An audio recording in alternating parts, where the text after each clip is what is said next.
కృష్ణమూర్తి తెలంగాణలో అల్లు అర్జున్ సినిమా పుష్ప 2 రచ్చ జరిగింది. సరే, మొత్తం అంతా అందరికీ తెలిసినటువంటి విషయమే. ఇప్పటివరకు జరిగినటువంటి ఇష్యూస్ ఏంటి ఎలాగా అనేది. కాకపోతే ఇక్కడ రాజకీయం వర్సెస్ సినిమా పరిశ్రమ అన్న రీతిగా ప్రస్తుతం ఈ ప్రాబ్లం అనేది విస్తరిస్తూ వెళ్తోంది. మరి దీనికి ముగింపు ఎప్పుడు ఎక్కడ?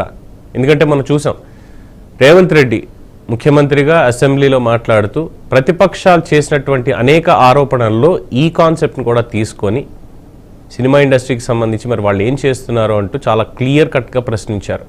నిజమే, అల్లు అర్జున్ సైడ్ నుంచి కొన్ని తప్పులు జరిగినటువంటి మాట 100% వాస్తవం. అందులో ఎటువంటి అభ్యంతరం లేదు. ముఖ్యంగా సినీ పరిశ్రమకి చెందినటువంటి పెద్దలు అల్లు అర్జున్ని ఇంటికి వెళ్ళి పరామర్శించినప్పుడు, ఏదో ఇంట్లో పెద్ద హాలో ఏదో ఉంటుంది, ఎందుకంటే చిన్న చిన్న ఇళ్ళు, డబుల్ బెడ్రూమ్ ఇల్లు కాదు కదా ఉండేది, పెద్ద పెద్ద ప్యాలెస్లే కాబట్టి ఆ లోపలికి వెళ్ళి ప్రశాంతంగా కలిసి ఒక నిమిషం మాట్లాడి టీ దాకా వచ్చేస్తే అయిపోయేది. దానికి మళ్ళీ ఒక మీడియా అటెన్షన్ అంటూ అక్కడికి వాళ్ళు వెళ్ళడం, దానికి సంబంధించి సోషల్ మీడియాలో పోస్టులు, వచ్చేదేదో నేను చేసినటువంటి ఘనకార్యానికి నన్ను సన్మానించడానికి వస్తున్నారు అన్నటువంటి రీతిలో హీరో అల్లు అర్జున్ కూడా ఆ లాన్లోనే పొద్దున్నుంచి సాయంత్రం దాకా జరిగినటువంటి ఈ పేరెంటం ఏదైతే ఉందో దానికి సంబంధించి సోషల్ మీడియాలో వచ్చినటువంటి వార్తలు ఇవన్నీ చూసాం. వెరాజ్ ముఖ్యమంత్రి రేవంత్ రెడ్డి ఇచ్చినటువంటి స్టేట్మెంట్, ఆ హీరోకి ఏమైంది? కిడ్నీలు పోయాయా? కాళ్ళు చేతులు విరిగాయా?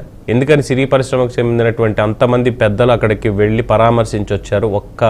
కొన్ని గంటల పాటు జైలు దగ్గర, అది కూడా రిసెప్షన్లోనే కూర్చోబెట్టారు. ఆయనేం తీసుకెళ్లి కటకటాల వెనకాలకు పెట్టలేదు, రిసెప్షన్ దగ్గరే ఉన్నారు. బెయిల్ వచ్చింది, వెంటనే తెల్లారుజామున వచ్చేసారు, అయిపోయింది.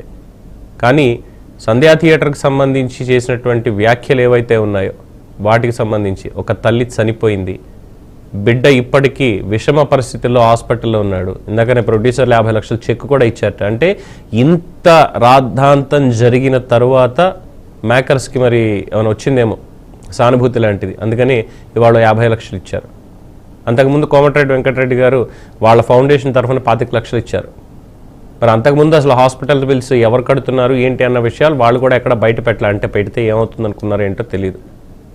సో మొన్న అల్లు అర్జున్ ప్రెస్ మీట్ విషయానికి వస్తే, నా మీద ఎవరు నిందారోపణ చేస్తున్నారు, నేను ఎవరిని ఏమీ అనడం లేదు అంటూనే పోలీసులు ఇచ్చినటువంటి స్టేట్మెంట్స్ కావచ్చు, ముఖ్యమంత్రి గారు అన్నటువంటి దానికి కావచ్చు, ప్రతి దానికి ఎక్స్ప్లెనేషన్ ఇచ్చుకుంటూ సానుభూతి పెరిగేలా చేశారు. నిజంగా ఆ ప్రెస్ మీట్ చూసినటువంటి వాళ్ళకి కాస్త షాక్ అనిపించింది. వేరేస్ ముఖ్యమంత్రి చెప్పినటువంటి విషయాలు కావచ్చు, లేదంటే తర్వాత డీజీపీ పెట్టినటువంటి ప్రెస్ మీట్ కావచ్చు, పోలీస్ శాఖ సిపి సివి ఆనంద్ గారు వీళ్ళని పెట్టిన ప్రెస్ మీట్లు, విడుదల చేసినటువంటి వీడియోలు అన్నీ కూడా చూసిన తర్వాత తప్పు ఎవరి దగ్గర ఉందంటే ఖచ్చితంగా అల్లు అర్జున్ సైడ్ నుంచే ఉంది, లేదు సంధ్యా థియేటర్ యాజమాన్యం ఎవరైతే ఉన్నారో వాళ్ళ దగ్గర నుంచే ఉంది. వాళ్ళ సినిమా ప్రమోషన్ కోసం మాత్రమే ఇంత స్టాంపేడ్ జరిగింది తప్పితే వేరొకటి కాదు. పోలీసులు చాలా క్లియర్గా అక్కడి నుంచి అల్లు అర్జున్ని బయటికి తీసుకెళ్లడం కానీ ఈ విజువల్స్ అన్ని బయటకు వచ్చాయి. కానీ ఇప్పుడేమైపోయింది, చిత్ర పరిశ్రమ అంతా కూడా ఒకవైపు, ముఖ్యమంత్రి రేవంత్ రెడ్డి ఒకవైపు అన్నట్టుగా తయారైపోయింది. అంటే ముఖ్యమంత్రిగా రేవంత్ రెడ్డిని చిత్ర పరిశ్రమ ఒప్పుకోలేకపోతుందా? గత 10 ఏళ్ళు ఉన్నటువంటి వాళ్ళ స్నేహమే ఇంకా వాళ్ళకి ఎక్కువ అనిపిస్తోందా అన్నటువంటి అభిప్రాయాన్ని చాలామంది వ్యక్తం చేస్తున్నారు. మరి ఏంటి రాజకీయం వర్సెస్ చిత్ర పరిశ్రమ అన్నదే ఈరోజు మన ప్రైమ్ డిబేట్. మనతో అందుబాటులో ఉన్నారు డాక్టర్ లింగం యాదవ్ గారు, కాంగ్రెస్ పార్టీ అధికార ప్రతినిధి, అలాగే గంగవరం వెంకటరెడ్డి గారు భారతీయ జనతా పార్టీ నుంచి, బండి శ్రీనివాస్ గారు భారతీయ రాష్ట్ర సమితి నుంచి. అందరికీ నమస్కారం అండి. ముందుగా గంగపురం వెంకటరెడ్డి గారు నమస్కారం. కిషన్ రెడ్డి గారు ఇవాళ ఒక మాట అన్నారు, ఏంటంటే